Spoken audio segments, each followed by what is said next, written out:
শহীদ বুদ্ধিজীবী দিবসে রাষ্ট্রপতি ও প্রধান উপদেষ্টার শ্রদ্ধা নিবেদন। প্রত্যয়, নির্বাচনের মাধ্যমে নতুন বাংলাদেশ বিনির্মাণ করবে জনগণ। যতদিন বাংলাদেশ থাকবে এই বুদ্ধিজীবীদের শ্রদ্ধা নিবেদন এগুলি জাতি সবসময় করবে। আমাদের এত বড় অহংকারের জায়গা তো আর খুবই কম আছে। সুদানের আবেইতে জাতিসংঘের ঘাঁটিতে সন্ত্রাসী হামলায় ৬ বাংলাদেশি শান্তিরক্ষী নিহত, আহত আরও ৮ সেনা সদস্য। এখনও আশঙ্কাজনক হাদির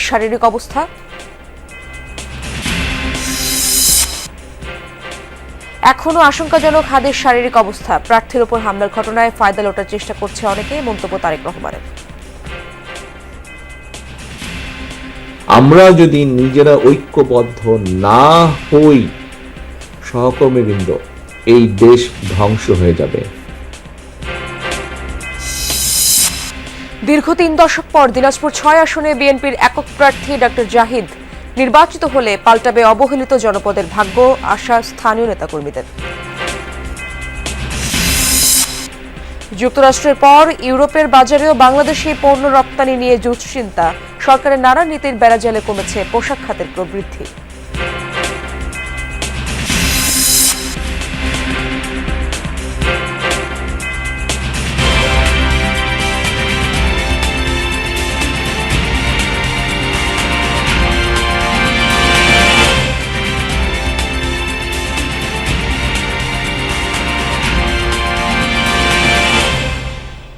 আমন্ত্রণ যমুনা নিউজে আপনাদের সঙ্গে আছি আমি ইশরাত জাহান। এতক্ষণ শিরোনামগুলো দেখছিলাম।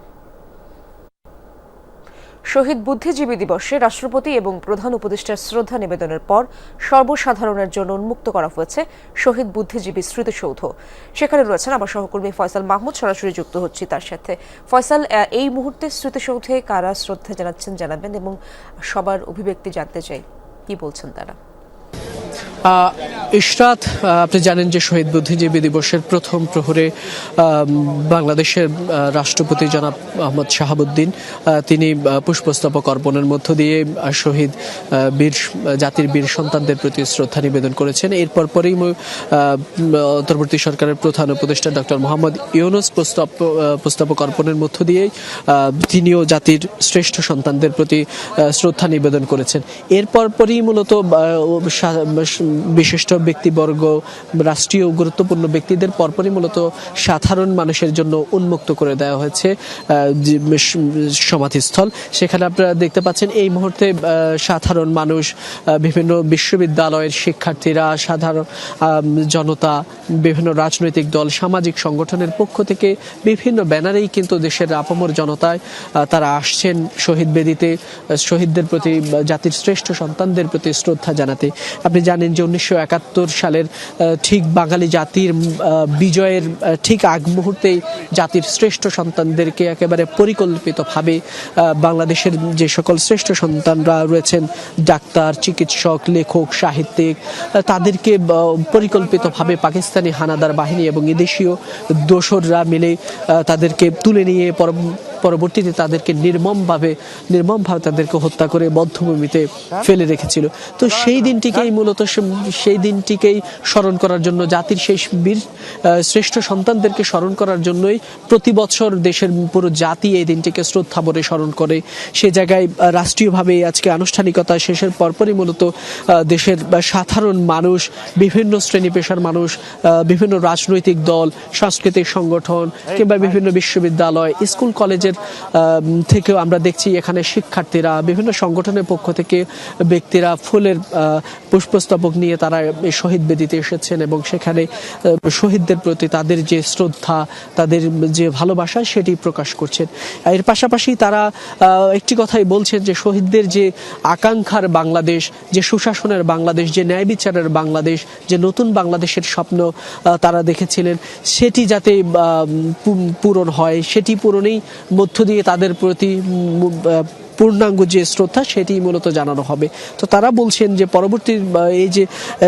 পরবর্তী পরিস্থিতিতে যাতে নতুন বাংলাদেশের যে আকাঙ্ক্ষা সেটি ধারণ করে যাতে পুরো জাতি কাজ করতে পারে, নতুন বাংলাদেশকে এগিয়ে নিয়ে যেতে পারে, সেই প্রত্যাশাই তারা করছেন।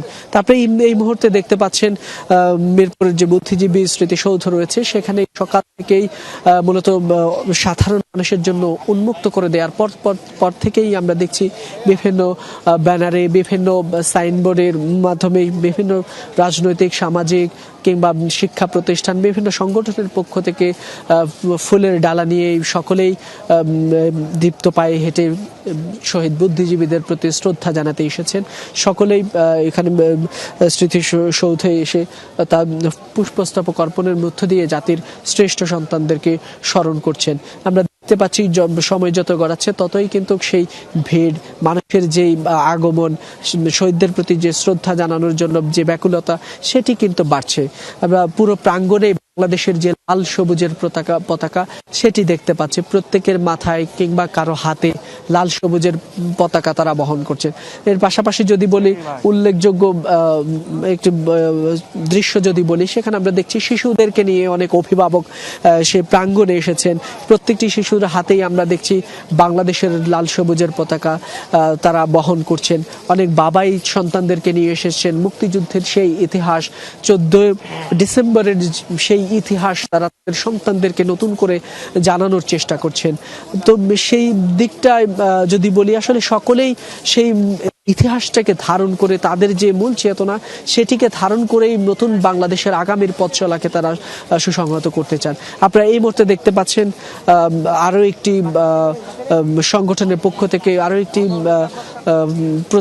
শিক্ষা প্রতিষ্ঠানের পক্ষ থেকে তারা তাদের পুষ্প তারা নিয়ে আসছেন, ফুলের ডালা নিয়ে শহীদ বেদির দিকে এগিয়ে যাচ্ছেন।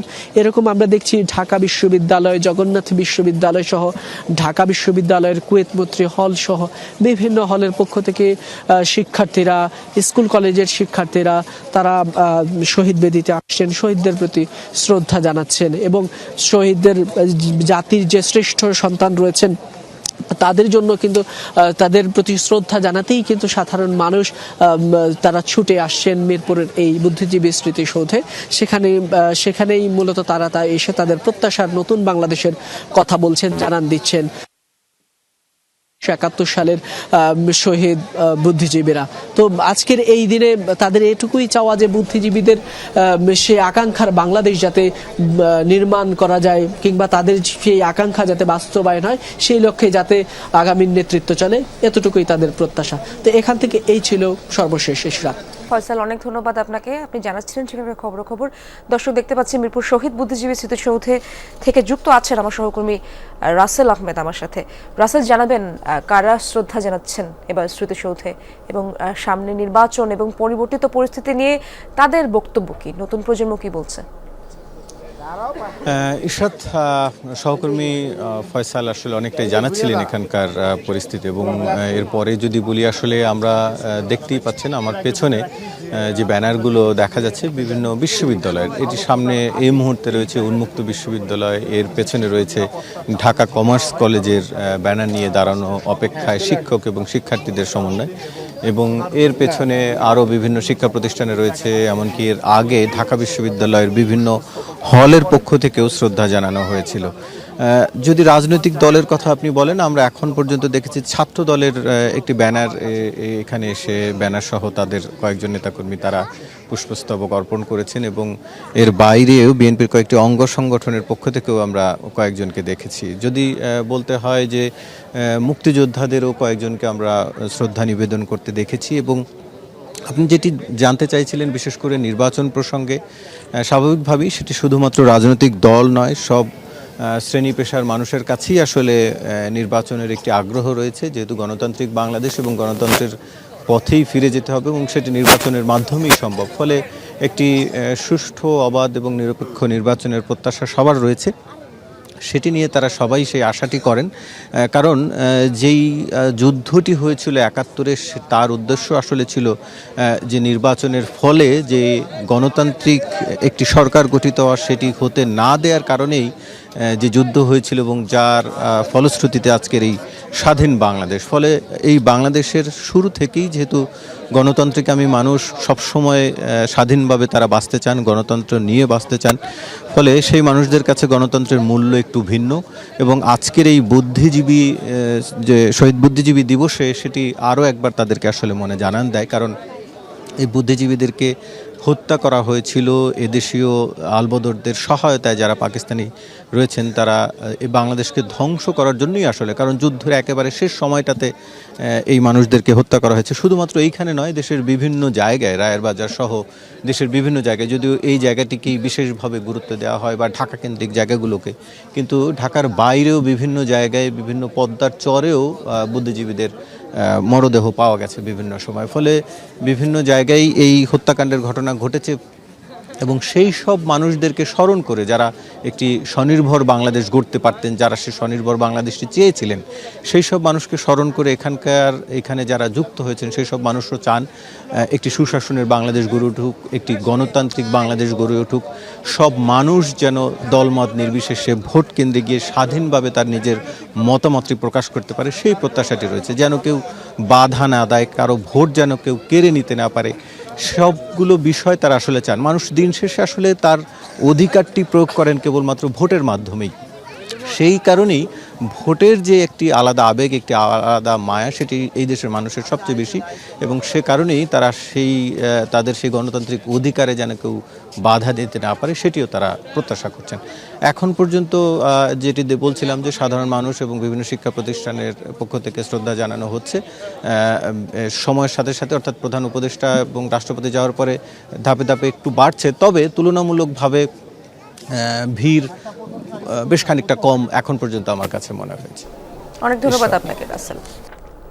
নির্বাচনের মাধ্যমে নতুন বাংলাদেশ বিনির্মাণ করবে জনগণ। শহীদ বুদ্ধিজীবী দিবসে মিরপুরের স্মৃতিসৌধে শ্রদ্ধা জানানোর পর কথা বলেছেন মুক্তিযুদ্ধ বিষয়ক উপদেষ্টা ফারুকী আজম। মুক্তিযুদ্ধের মনন গঠনে, মানুষ গঠনে মুক্তিযুদ্ধের সময় তারা অনন্য ভূমিকা রেখেছেন এবং তারা কোনো সশস্ত্র ছিল না, তাদেরকে স্বগৃহ থেকে তুলে নিয়ে গিয়ে নৃশংসভাবে হত্যা করেছে এই রায়ের বাজার বৌদ্ধভূমিতে। এই জাতি বিগত 54 বছর ধরে নিবেদিতভাবে তাদের স্মৃতির প্রতি শ্রদ্ধা নিবেদন করে আসছে। রাও ফরমান আলীর ডায়েরিতে নাম ছিল ৩,৫০০। এতে অন্তর্ভুক্ত ছিল শিক্ষক, চিকিৎসক, সাহিত্যিক, সাংবাদিক তথা বুদ্ধিবৃত্তিক নেতৃত্ব। কারো নামের পাশে ছিল ঠিকানা। তালিকাভুক্তদের অনেককেই তুলে নেওয়া হয় বাসা থেকে। বিজয়ের একদিন পর রায়ের বাজারে মেলে তাদের মরদেহ। ৭১ ডিসেম্বরে বুদ্ধিজীবী হত্যার পরিকল্পনার নেপথ্যের কথা জানাচ্ছেন শাকিল হাসান।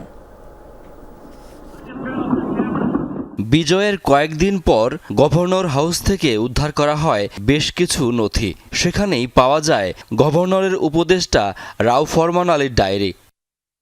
ডায়েরিতে নাম ছিল ৩,৫০০ বুদ্ধিজীবীর। বেশিরভাগ নামের পাশে ঠিকানা, কয়েকটির পাশে দেয়া ছিল ক্রস চিহ্ন। ডায়েরির কয়েকটি পাতায় ছিল বিভিন্ন নির্দেশনা। তালিকায় ছিলেন বিশ্ববিদ্যালয়ের শিক্ষক, সাহিত্যিক, চিকিৎসক, সাংবাদিক সহ নানা পেশার কৃতিজন। ঢাকা বিশ্ববিদ্যালয়ের অনেক শিক্ষকের নাম ছিল, যারা ভাষা আন্দোলন, শিক্ষা আন্দোলন, গণ অভ্যুত্থান ও মুক্তিযুদ্ধের পক্ষে অবস্থান নিয়েছিলেন। উস্কানিদাতা হিসেবে তারা মনে করত যে বুদ্ধিজীবীরাই দায়ী। আগে থেকেই তারা ঠিকানাগুলো সংগ্রহ করেছিল।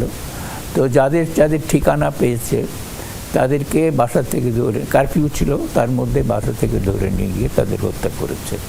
তো আর যাদের ঠিকানা পায়নি, যেমন আমার নিজের ওই তালিকার মধ্যে আমার নামও ছিল।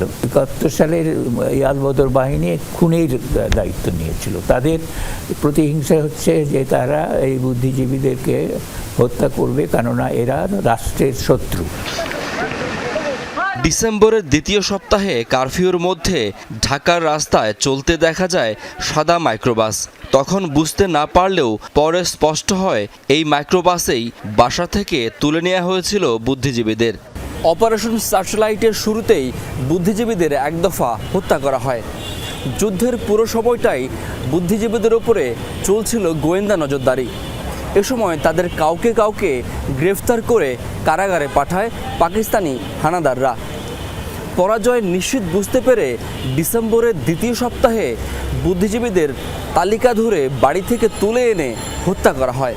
নতুন রাষ্ট্র যেন মাথা তুলে দাঁড়াতে না পারে এমন পরিকল্পনা থেকেই বুদ্ধিজীবী নিধনে নামে পাকিস্তানি হানাদাররা। টোটাল অপারেশনটাই তো ছিল একদম নিশ্চিহ্ন করা। কাজেই নিশ্চিহ্ন করার মধ্যে বুদ্ধিজীবীদের মেধাশূন্য করা, কিন্তু এই পরিকল্পনাটা আসছে হয়তো একদম শেষ দিকে, যখন তারা কনফার্ম হয়েছে যে হেরে যাচ্ছে। শুধু বুদ্ধিজীবী নয়, পরিকল্পনা ছিল সরকারি কর্মকর্তাদের হত্যার। 14 ডিসেম্বর বিকেলে গভর্নর হাউসে বৈঠকের নামে ডেকে আনার কথা ছিল তাদের। পরিকল্পনা ছিল সেখানেই হত্যা করার। কিন্তু সরকারি কর্মচারীরা টের পেয়ে গিয়ে তারা যাবেন না ঠিক করেছেন। এইটা ওরাও জানতে পেরে সেই মিটিংটা বাতিল করে দিয়েছে। কাজেই ওদেরও পরিকল্পনা ছিল, আলবদরের পরিকল্পনা ছিল, এবং ওদের পরিকল্পনাটা কার্যকর করতে পারেনি। ওরা একটা বড় হারে হত্যাকাণ্ড করতে চেয়েছে। 17 ডিসেম্বর আবার বৈঠকের তারিখ নির্ধারণ করা হলেও তার আগেই স্বাধীন হয়ে যায় বাংলাদেশ। শাকিল হাসান, যমুনা নিউজ, ঢাকা।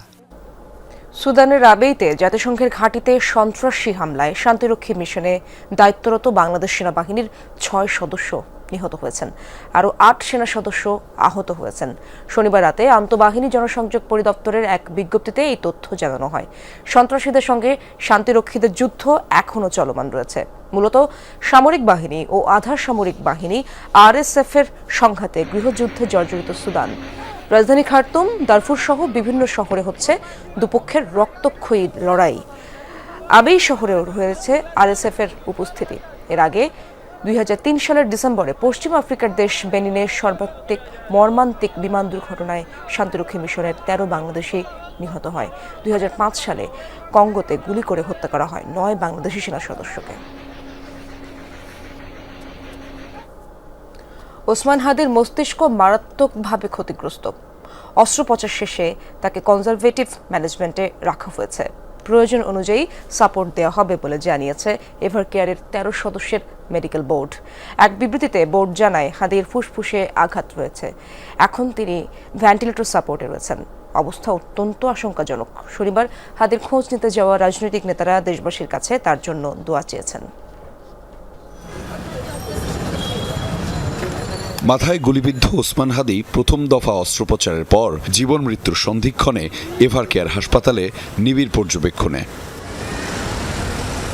চিকিৎসায় 13 জন বিশেষজ্ঞের সমন্বয়ে মেডিকেল বোর্ড গঠন করা হয়েছে। এক বিবৃতিতে জানানো হয়েছে, মস্তিষ্ক সহ নানা জটিলতায় অত্যন্ত সংকটাপন্ন ওসমান হাদি। পরিবারকে জানানো হয় হাদির ফুসফুসেও আঘাত আছে। এই মুহূর্তে তাকে ভেন্টিলেটর সাপোর্টে রাখা হয়েছে। শনিবার সকাল থেকেই এভারকেয়ারে আসতে থাকেন রাজনৈতিক দলের নেতারা। গণমাধ্যমে তারা দাবি করেন, নির্বাচন সামনে রেখে 50 জন প্রার্থীকে টার্গেট করেছে পতিত আওয়ামী লীগ। এর প্রথম শিকার ওসমান হাদি। এ ব্যর্থতার দায় স্বরাষ্ট্র উপদেষ্টাকে নিতে হবে বলেও জানান তারা। নির্বাচনকে কেন্দ্র করে 50 জন প্রার্থীকে টার্গেট করেছে আওয়ামী দুর্বৃত্তরা, এবং নির্বাচন বানচাল করার জন্য তারা এই ধরনের টার্গেট হাতে নিয়েছে। যেই হাদি একা বাংলাদেশকে প্রেজেন্ট করেছে, যেই হাদি একা জুলাইকে সারা বাংলাদেশের প্রতিটি গ্রামে গঞ্জে ঘুরে ঘুরে প্রতিষ্ঠিত করেছে, সেই হাদির উপর আক্রমণ করে জুলাইকে তারা দমিয়ে দিতে চেয়েছে। সবার মধ্যে একটা ভয় ছড়ানোর চেষ্টা। যারা চায় বাংলাদেশে নির্বাচন না হোক, বাংলাদেশে গণতান্ত্রিক পরিস্থিতি ফিরে না আসুক, তারাই আজকে হাদির উপরে এই আক্রমণ করেছে বলে আমরা মনে করি। হাদির ওপর হামলা মানে জুলাই সমর্থনকারী সকলের ওপরই হামলা। তাই অন্তর্বর্তী সরকারকে দ্রুত আইন শৃঙ্খলা নিয়ন্ত্রণে মনোযোগ দেওয়ার দাবিও জানিয়েছেন নেতারা। এই আক্রমণ শুধু হাতির উপরে না, আমাদের সকলের উপরে, কারণ এটা আমরা ধরেই নিতে পারি শুরু মাত্র, কিন্তু এই শুরু থেকে আমরা অন্য কোথাও এটা যেতে দিতে পারি না। সরকারের অনেক বড় দায়িত্ব আছে। সরকারের দায়িত্ব ছিল হাদির উপরে যেন এই ধরনের আক্রমণ হতে না পারে। এইটা একটা প্রচেষ্টা আগামী নির্বাচনকে প্রশ্নবিদ্ধ করবার জন্য বা বানচাল করার প্রচেষ্টা।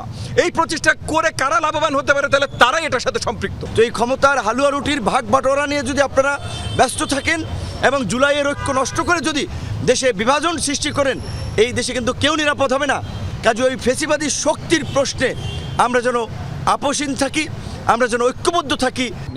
দুপুরের পর ইনকিলাব মঞ্চের মুখপাত্র হাদিকে দেখতে এভার কেয়ারে যান স্বরাষ্ট্র উপদেষ্টা।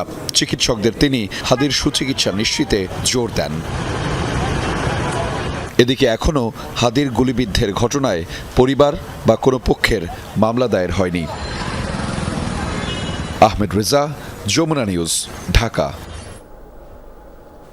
ওসমান হাদির ওপর হামলার পেছনের উদ্দেশ্য কি তা খুঁজে বের করার পরামর্শ দিয়েছেন বিএনপির ভারপ্রাপ্ত চেয়ারম্যান তারেক রহমান। অনেকে এই হামলা থেকে ফায়দা লোটার চেষ্টা করছে বলেও মন্তব্য করেন তিনি।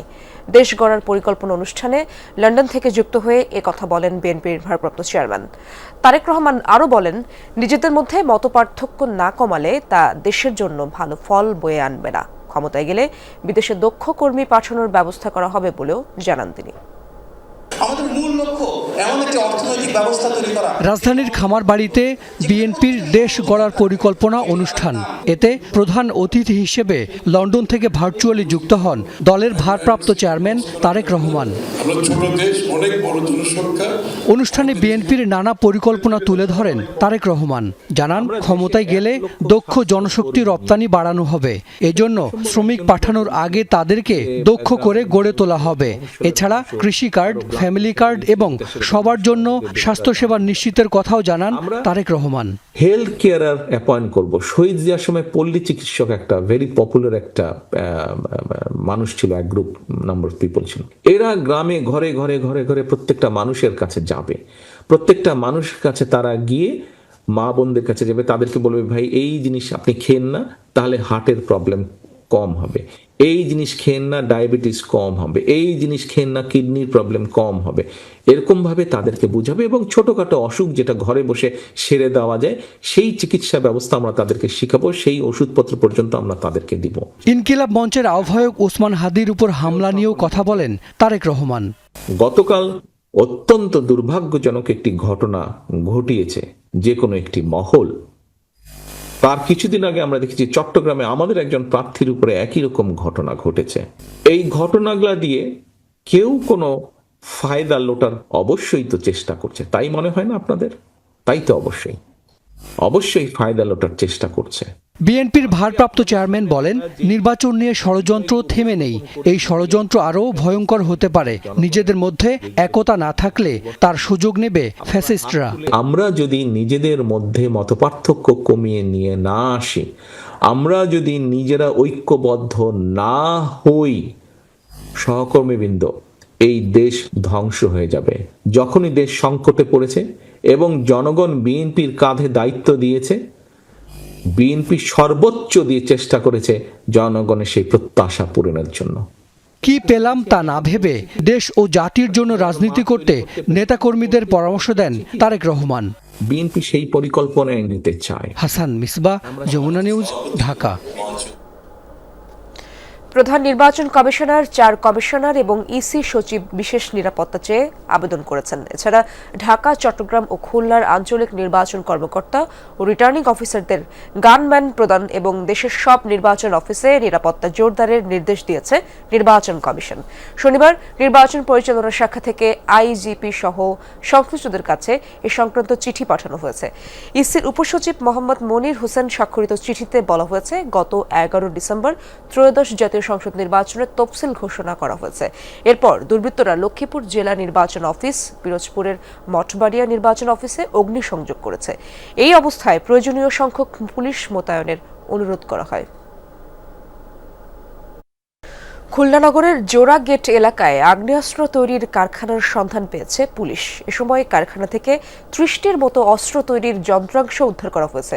শনিবার সন্ধ্যায় দোহা আহরান কাউন্টার ওয়ার্কশপ নামের লেদ কারখানার অভিযান চালায় মহানগর গোয়েন্দা পুলিশ। এ সময় আটক করা হয় ওই ওয়ার্কশপের মালিক নজরুল, কারিগর পিকলু, শহীদুল ও আকবরকে। পুলিশ জানায়, লেদ কারখানাটিতে অস্ত্রের যন্ত্রাংশ তৈরি করে অন্য একটি কারখানায় নিয়ে পূর্ণাঙ্গ অস্ত্র তৈরি করা হতো। এমন সংবাদের ভিত্তিতে অভিযান চালায় পুলিশ। অস্ত্রগুলো কারা, কি উদ্দেশ্যে তৈরি করেছে তা তদন্ত করা হচ্ছে বলে জানায় আইন শৃঙ্খলা বাহিনী।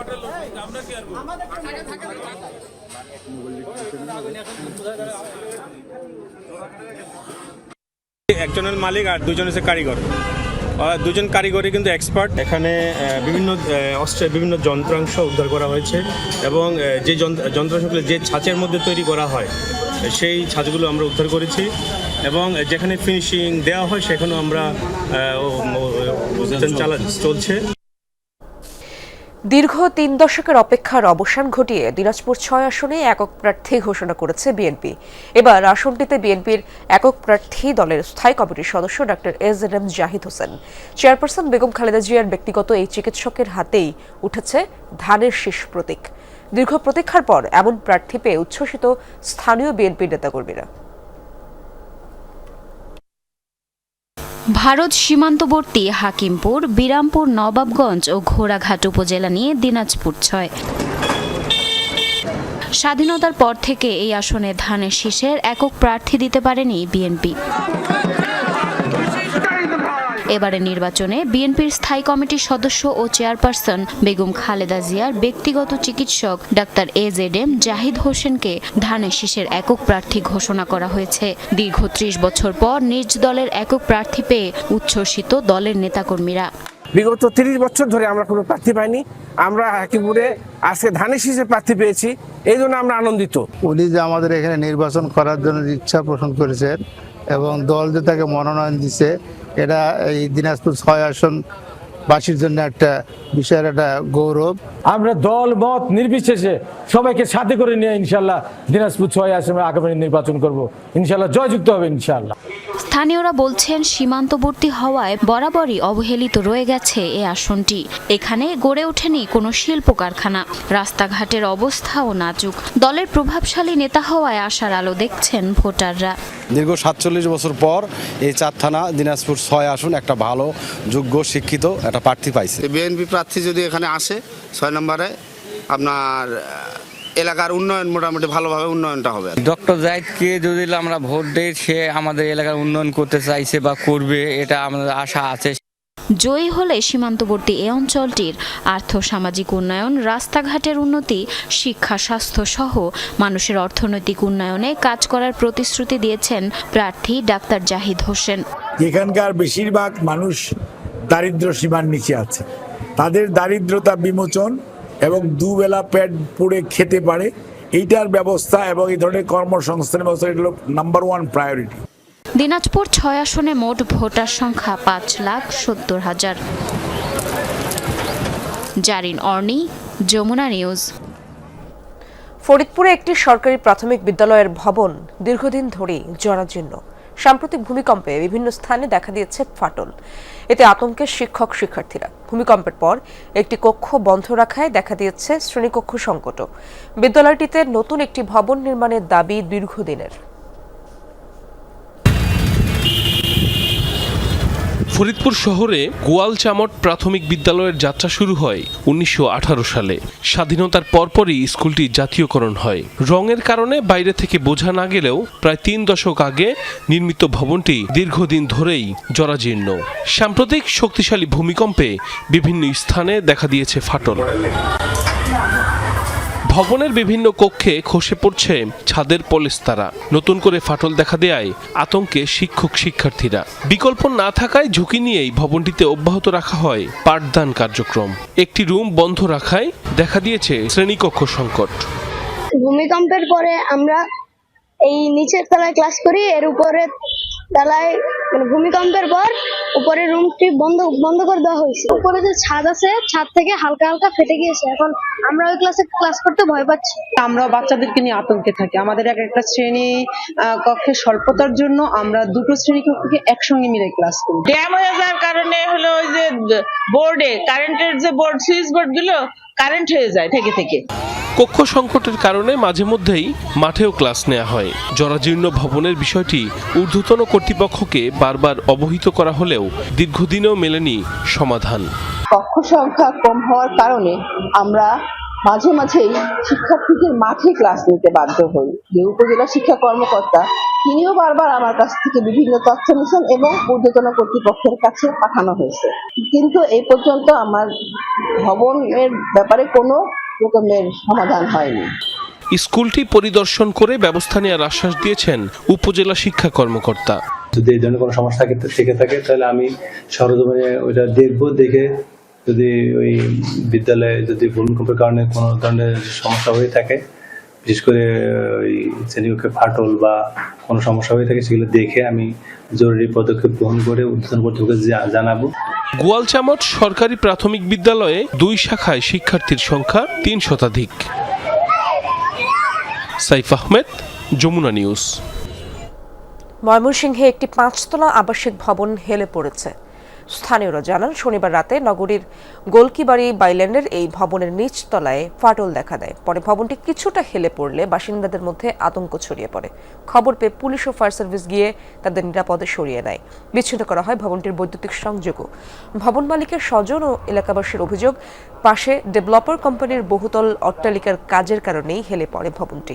এই ঘটনায় বন্ধ নির্মাণাধীন ভবনের কাজও।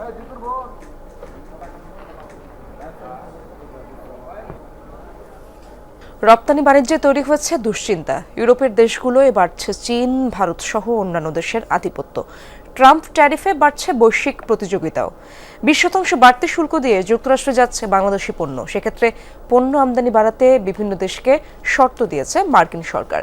বিশ্লেষকরা বলছেন, শুল্ক চুক্তিতে বাংলাদেশি পণ্য রপ্তানিতেও কোটা নির্ধারণের শর্ত যুক্ত করা উচিত। দেশের রপ্তানি বাণিজ্যে শক্ত ভিত্তি দিয়েছে তৈরি পোশাক খাত। বলা যায়, বস্ত্র খাত থেকে আসছে রপ্তানি আয়ের সিংহভাগ।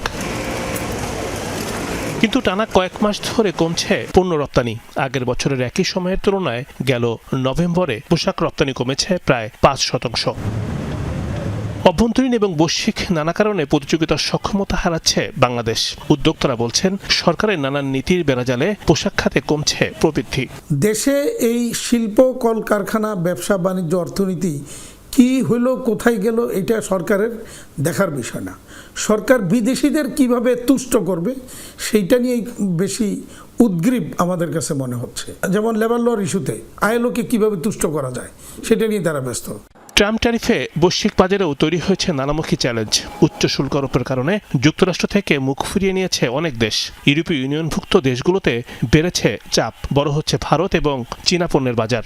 তাই তুলনামূলক সুবিধায় থাকা বাংলাদেশের বেড়েছে দুশ্চিন্তা। প্রত্যাশা করেছিলাম যে শুল্কজনিত যে একটা সুবিধা পাবো মার্কিন বাজারে, যেটা ট্রাম্প ট্যারিফ বলা হচ্ছে, সেখানে সুবিধা পাওয়ার বদলে এখন সেটা অসুবিধার কারণ হয়ে দাঁড়িয়েছে। সেটা আমরা শুধু ইউএস মার্কেটেই না, সেটা এখন আমরা ওটির ঢেউ লেগেছে এখন ইউরোপের বাজারে, যেখানে চায়না এবং ইন্ডিয়ান পণ্য তারা এখন সেখানে তুলনামূলকভাবে কম মূল্যে তাদের অফার করার কারণে সেখানে আমাদের পণ্য সেখানে আর টিকতে পারছে না।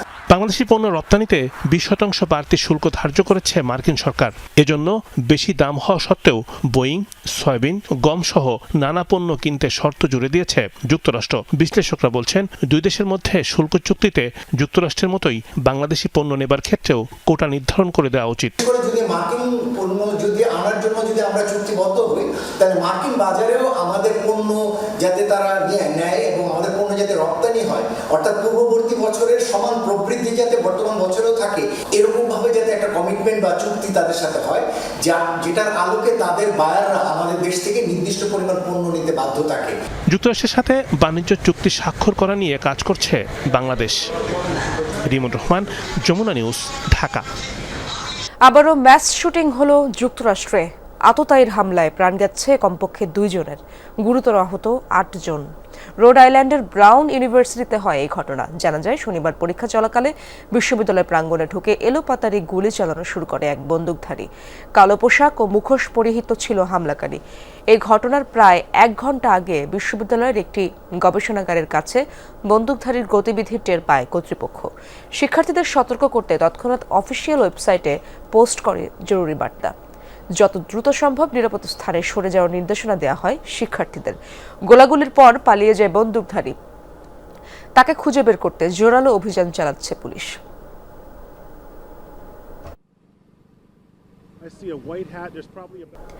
পর্যটন, চাকরি কিংবা শিক্ষা ভিসা নয়, অস্ট্রেলিয়াতে যুক্ত হয়েছে নতুন আরেক ধরনের ভিসা, জলবায়ু ভিসা। এক চুক্তির আওতায় প্রশান্ত মহাসাগরীয় দ্বীপ দেশ টুভালুর নাগরিকরা পাবে এই সুবিধা। জলবায়ু সংকটে ডুবতে থাকা দেশটির 1/3 নাগরিক আবেদন করেছে অস্ট্রেলিয়ায় ক্লাইমেট ভিসার জন্য। এরই মধ্যে সেখানে পৌঁছেও গেছে টুভ্যালুর জলবায়ু উদ্বাস্তুদের একটি দল। জলবায়ু সংকটের কারণে নিশ্চিহ্ন হতে চলেছে পুরো একটা দ্বীপরাষ্ট্র।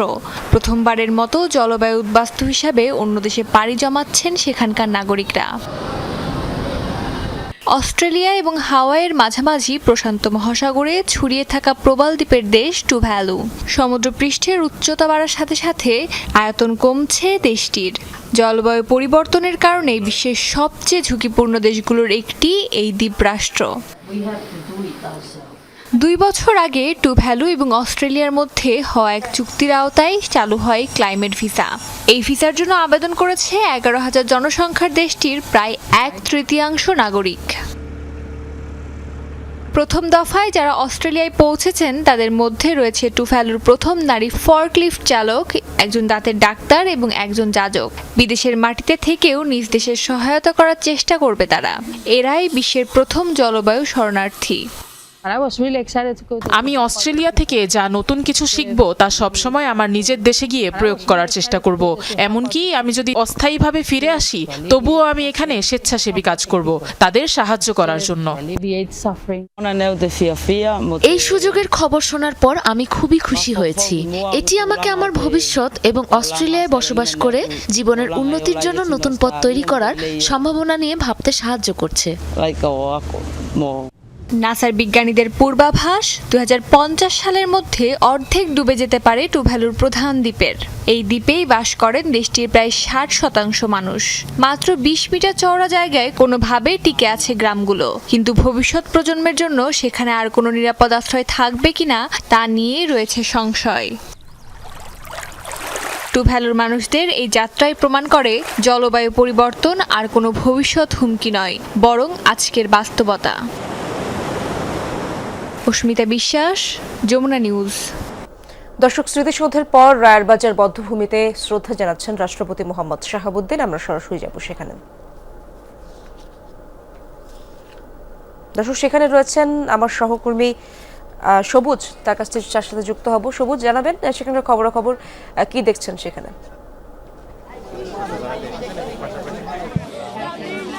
ইশরাত, মূলত সকাল থেকেই রায়েরবাজার বধ্যভূমিতে শ্রদ্ধা নিবেদনের জন্য বিভিন্ন রাজনৈতিক দল, বিভিন্ন সামাজিক সাংস্কৃতিক সংগঠন, বিভিন্ন স্কুল কলেজের শিক্ষার্থীরা শ্রদ্ধা নিবেদনের জন্য এসেছেন। মুক্তিযোদ্ধারাও শ্রদ্ধা নিবেদনের জন্য এসেছেন। সকালের দিকে এসেছিলেন মুক্তিযোদ্ধা বিষয়ক উপদেষ্টা ফারুকী আজম। এরপরে মূলত অর্থাৎ যারা উপদেষ্টা রয়েছেন আদিলুর রহমান, তিনিও এসেছিলেন। তাদের পরেই মূলত এই রায়েরবাজারের বধ্যভূমি সর্বসাধারণের শ্রদ্ধা নিবেদনের জন্য ছেড়ে দেওয়া হয় এবং এরপরে আপনারা নিশ্চয়ই দেখছেন বিভিন্ন সামাজিক সাংস্কৃতিক সংগঠনের কথা বললাম, তাদের পাশাপাশি বিভিন্ন স্কুল কলেজের যে শিক্ষার্থীরা তারা এসেছেন। ছোট ছোট কোমলমতি শিক্ষার্থীরা তারা জাতির যে শ্রেষ্ঠ সন্তান শহীদ বুদ্ধিজীবীদের শ্রদ্ধা নিবেদন করছেন। মুক্তিযোদ্ধা বিষয়ক উপদেষ্টা শ্রদ্ধা নিবেদনের পর বলেছেন, যেহেতু 2024-এর 5 আগস্টের পর বিভিন্ন জায়গায় মুক্তিযুদ্ধের যে স্থাপনাগুলো রয়েছিল সেই স্থাপনাগুলো ভাঙচুর করা হয়েছিল, সেগুলো তিনি বলেছেন যে সেই সবাই কারা এই ঘটনাগুলো ঘটিয়েছে তাদের চিহ্নিত করার চেষ্টা চলছে এবং যেই স্থাপনাগুলো মূলত ভাঙা হয়েছিল, যেই মুক্তিযুদ্ধের স্মারকগুলো ভাঙা হয়েছিল সেগুলো মূলত পুনর্নির্মাণ বা পুনর্নির্মাণের যে কাজ সেই কাজটি চলছে। কিছুক্ষণ আগে ডাকসুর ভিপি সাদিক কায়েমের নেতৃত্বে ডাকসুর যারা প্রতিনিধি তারা এসেছিলেন। সাদিক কায়েম তিনি যেই জায়গাটি বলেছেন যে এই মুক্তিযুদ্ধে জাতির যে শ্রেষ্ঠ সন্তানদের মাধ্যমে এই দেশ মুক্ত হয়েছে, স্বাধীন হয়েছে, কিন্তু পরবর্তীতে যেই বুদ্ধিজীবীরা সেই বুদ্ধিজীবীরাই ফেসিবাদের পক্ষ নিয়েছে এরকম একটি অভিযোগ করেছেন এবং তিনি যেটি বলছেন যে বাংলাদেশে থাকতে হলে, বাংলাদেশের রাজনীতি করতে হলে বাংলাদেশপন্থী যে রাজনীতি, বাংলাদেশপন্থী রাজনীতি করেই বাংলাদেশে থাকতে হবে, দিল্লির দাসত্ব করে আসলে বাংলাদেশের রাজনীতি করা যাবে না, এইরকম তিনি বলেছেন। এখনও রায়েরবাজার বধ্যভূমিতে বিভিন্ন সামাজিক সাংস্কৃতিক সংগঠনের যারা রয়েছেন তারা আসছেন এবং জাতির শ্রেষ্ঠ সন্তানদের প্রতি শ্রদ্ধা নিবেদন অনেক করছেন। তরুণদেরও আমরা দেখতে পাচ্ছিলাম আপনার পেছনেই যারা দাঁড়িয়ে আছেন। অনেক ধন্যবাদ আপনাকে সবুজ। দর্শক, এই ছিল যমুনা নিউজের আপডেটগুলো। এতক্ষণ যারা সঙ্গে ছিলেন সবাইকে ধন্যবাদ।